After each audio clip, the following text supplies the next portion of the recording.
Combattants de l'indépendance, aujourd'hui victorieux,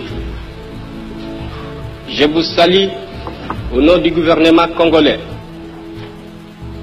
À vous tous, mes amis, qui avez lutté sans relâche à nos côtés, nous avons connu les ironies, les insultes, les coups que nous devions subir au matin, midi et soir, parce que nous étions des nègres. Nous avons connu que la loi n'était jamais la même, selon qu'il s'agissait d'un blanc ou d'un noir. Qui oubliera les fusillades, les cachons furent brutalement jetés, ceux qui ne voulaient plus se soumettre au régime d'injustice, d'oppression et d'exploitation.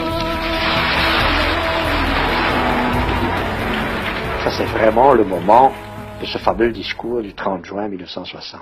Beaucoup de gens alors ont dit il a signé son arrêt de mort avec ce discours, puisque le gouvernement belge alors, qui ne voulait pas de lui, pas seulement à cause du discours du 30 juin, mais parce qu'il était Patrice Lumumba et que ça ne coïncidait pas avec l'espérance des Belges, ni avec celle des Américains, ni avec celle, enfin, de beaucoup de gens du monde des affaires.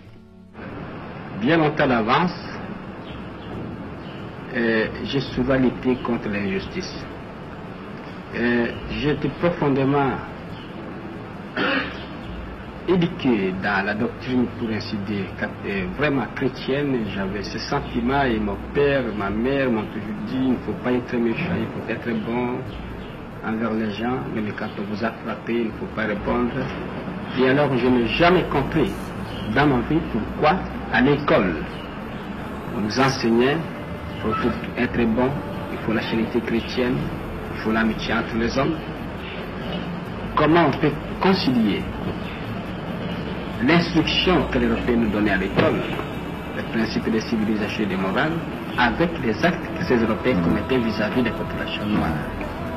Et c'est en faisant cette observation au jour le jour, à comparer les principes qu'on nous enseignait, les actes que ceux qui nous enseignaient commettaient. Et alors, je voyais chaque fois la contradiction. C'est alors que j'ai commencé à prendre de plus en plus conscience, n'est-ce pas,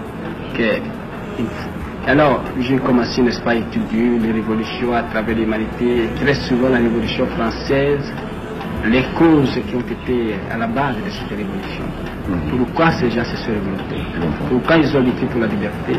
Et j'ai compris que vraiment, à travers toutes les révolutions, il y a un élément profond. C'est la lutte contre l'injustice, contre l'oppression.